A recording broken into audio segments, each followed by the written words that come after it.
It felt like extortion. Like the whole thing felt really slimy.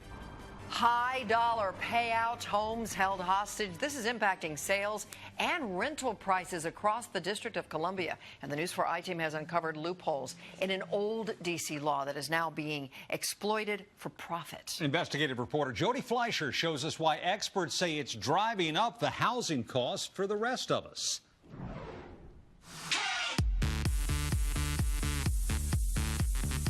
Whether you're a homeowner or a renter, a buyer or a seller, you need to know about TOPA. Anywhere in the city can be impacted by TOPA. All you need to do is live in a DC rental that's going up for sale. I've heard of payments of tens of thousands of dollars. Enacted in 1980, the Tenant Opportunity to Purchase Act was designed to keep longtime renters from being forced out of gentrifying neighborhoods or to help them afford a new lease in a different building. It basically gives renters the chance to buy their place first, but the News4 I-Team found even when they don't want to or can't afford to buy, they can rake in big bucks by selling those rights. How can you not love a red door? Meet Clara, a first-time homebuyer who fell in love with this Capitol Hill row house. It needed major work, but came complete with stained glass windows, a cute little yard, and a renter living in the basement. And we kept being told, oh, don't worry about it. The sellers had been asking for the renter to sign a TOPA waiver since they first accepted Clara's offer. They were offering her $10,000 to sign the waiver, and so we felt like, you know, who wouldn't take that kind of a deal? Well, it turns out the renter got an even better deal by selling her TOPA rights to someone else, a higher bidder, the day before Clara was set to close.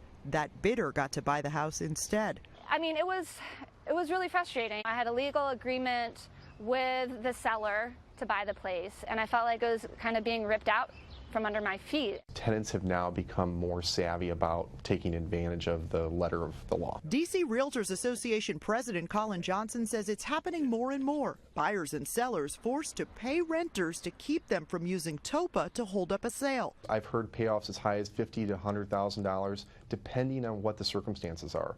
And that's for single-family homes. The News4 I-Team found your name doesn't even have to be on the lease to get paid because DC's TOPA law doesn't define what a tenant is. If you had your live-in significant other consider this property their home, they're also a tenant. So a healthcare worker who cared for grandma for a few weeks, the summer intern who rented a room in your house, even a squatter can stop your sale until you pay. Real estate attorney Joy Siegel says she's seen payouts long after leases were up and tenants had left. The title insurer required us to contact everyone within the last 12 months. Some people had already moved out of the country. But renters still occupying the home while it's on the market are in the power position. They can post it online and say, hey, anybody want to buy my row house that I live in? I have the right to assign this to someone else. It felt like she had me hostage. While TOPA was passed to keep people from being booted from their homes, Clara says she was allowing the renter in this row house to stay.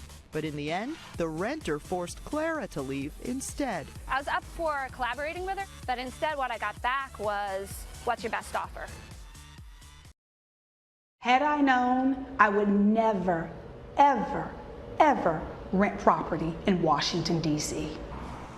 Quite a warning tonight for homeowners. You might not be able to sell your house when you want to. And listen to this, your renter could be entitled to part of your profits. This was all news to us tonight. The News4 I-Team has uncovered loopholes in an old law being exploited to create a booming new industry here in the district. Investigative reporter Jody Fleischer shows us what's driving these high-dollar payouts and how it could cost all of us. I've been accused of hostage taking. I don't like that term. But Andrew McGuire acknowledges he holds up home sales for a living. Well, I'm not trying to make the sale fall apart. I'm trying to change who the buyer is. So he can get a cut of the payout. It's become his entire law practice. He's got a TOPA mobile. He's even trademarked the phrase "got TOPA" because renters who do can get paid. TOPA's huge right now, and I would estimate that it's essentially about $100 million a year industry that is virtually untapped. It stands for the Tenant Opportunity to Purchase Act, designed to keep renters from being displaced by giving them the right to buy the place they live when it goes up for sale. If they don't want to buy, they can instead sell those rights to someone else. And it doesn't have to be the buyer the seller wanted. You want the buyer to walk away. If the buyer walks away, it clears the deck so that the tenant can assign his rights to a developer who'll come in, and then the seller has no one else to sell to. I actually lost one buyer so far. Yolanda Smith had never heard of TOPA when she bought this home in 2012. Then she decided to rent it out a year later when she moved to care for her mother. Now she's been trying to sell for more than 6 months. It's like someone actually sticking a gun to your head and actually saying, you know what, until you pay me exactly what I want, your home and your life will be held hostage. McGuire says he's just trying to get his clients the most money for their rights. Yeah, I mean, I have several cases where there's over $100,000 being paid for rights. He tracks his clients down from a list the district posts online after sellers give notice. I knock on doors. I try to meet every tenant in every property where there's a TOPA notice. Almost like ambulance chasing, only they're chasing tenants. Real estate attorney Joy Siegel says it's gotten so bad some title insurance companies won't let you close without a TOPA waiver from every tenant who's lived in the building going back a whole year, just in case a TOPA chaser finds them. They learn later that they didn't get their TOPA right, and they come to the lawyer and say, well, what can I get out of it? To complicate it even more, the district's law doesn't define tenant as being on the lease or paying rent. You just have to have stayed there. My view of the law is that tenant would be anything short of a trespasser. But his view of the law has the D.C. Association of Realtors questioning how it's being used. Is it extortion? Call it what you will, but I think more importantly, people are taking advantage who might not be the intended beneficiaries of it. McGuire says TOPA allows the people most affected by the changeover of affordable housing to have a direct say in what happens to them. Tenants have not only the right to buy the house, they have the right to essentially sell the house. And this is the magic of TOPA. He even thinks a renter has the right to show the house, just like an owner would when looking for the highest bidder. Now, as you can imagine, lots of folks are asking, is this what the D.C. Council intended when it created this law? We'll tackle that part of the issue tomorrow with the chair of D.C.'s Housing Committee weighing in. Jody Fleischer, News 4 I-Team. Now, depending on who you ask, Airbnb guests, even if they just stay for a few days, could be able to hold up home sales and demand money just like a regular renter.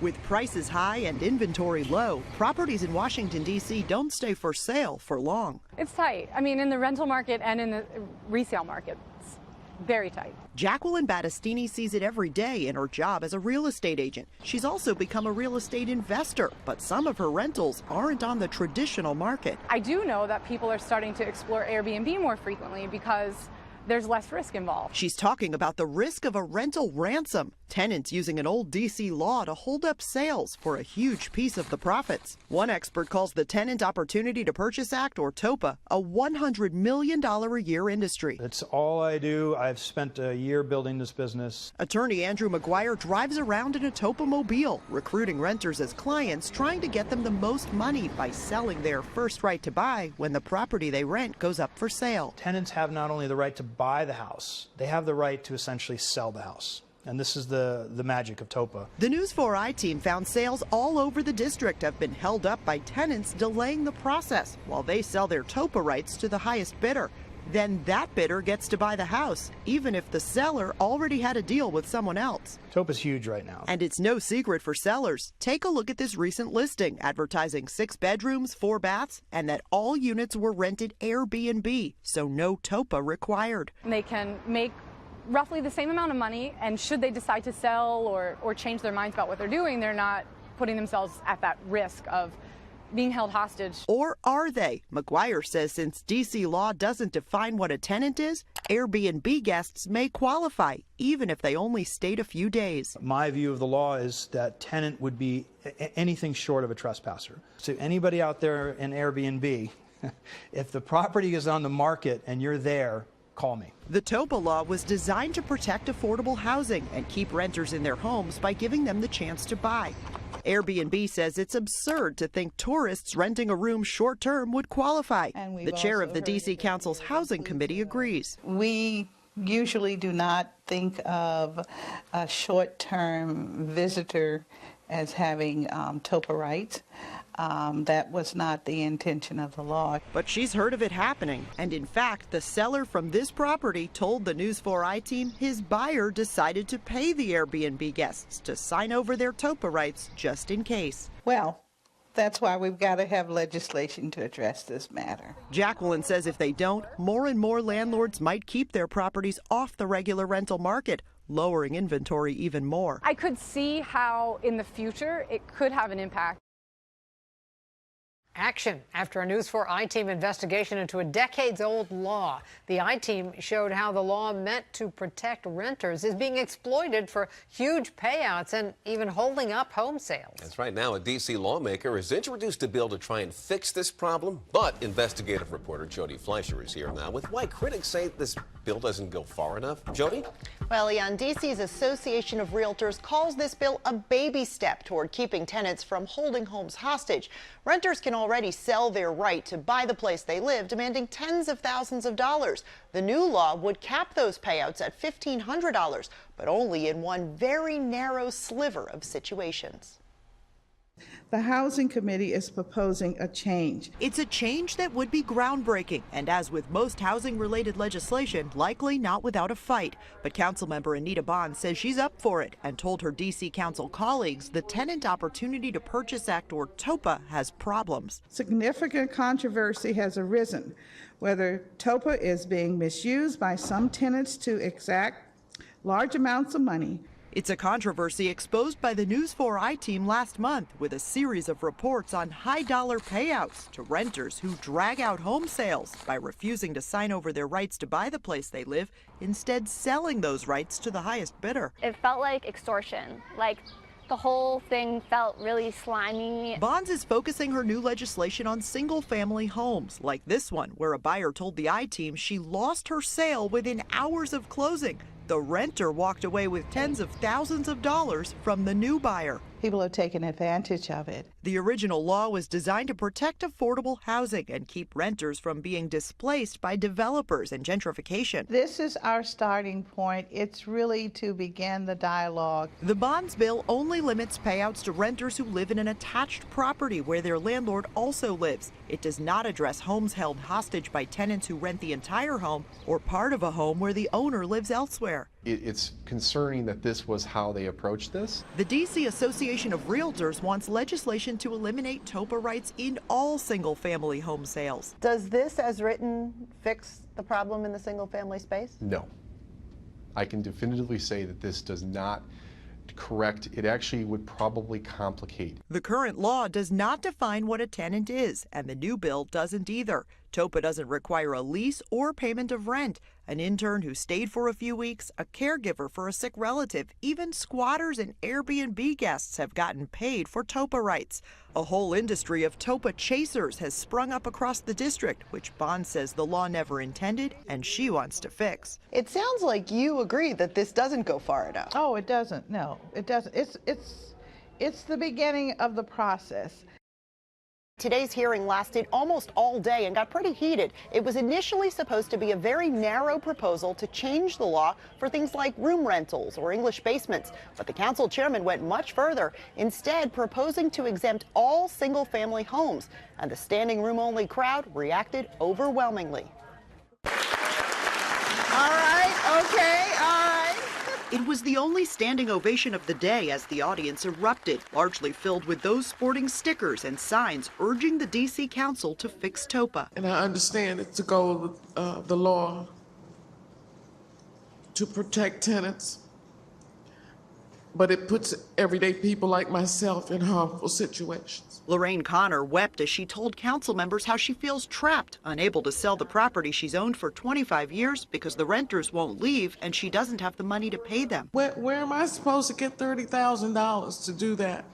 And they're holding my house, I can't sell it. The Tenant Opportunity to Purchase Act kicks in when owners of D.C. property that's been rented out decide to sell. It gives the renter the first right to buy the property, but more importantly, it also gives the ability to sell that right to someone else and pocket the profit. It does prevent tenants from being displaced. It gives them a chance to stay in that place that has become their home as well. Opponents argued that rising rental costs make it harder for longtime tenants to relocate once they're forced out. Sometimes they can negotiate with a buyer who will let them stay or pay them large sums to leave.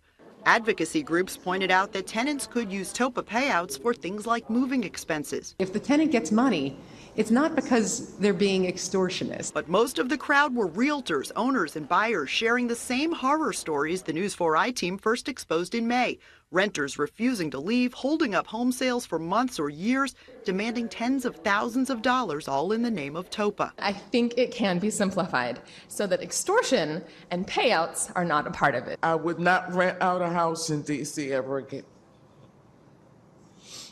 There must be a way to fix this timeliness so that homeowners are not held hostage.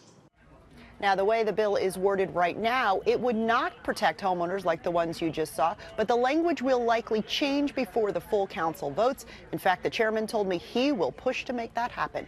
Jody Fleischer, News 4 I-Team.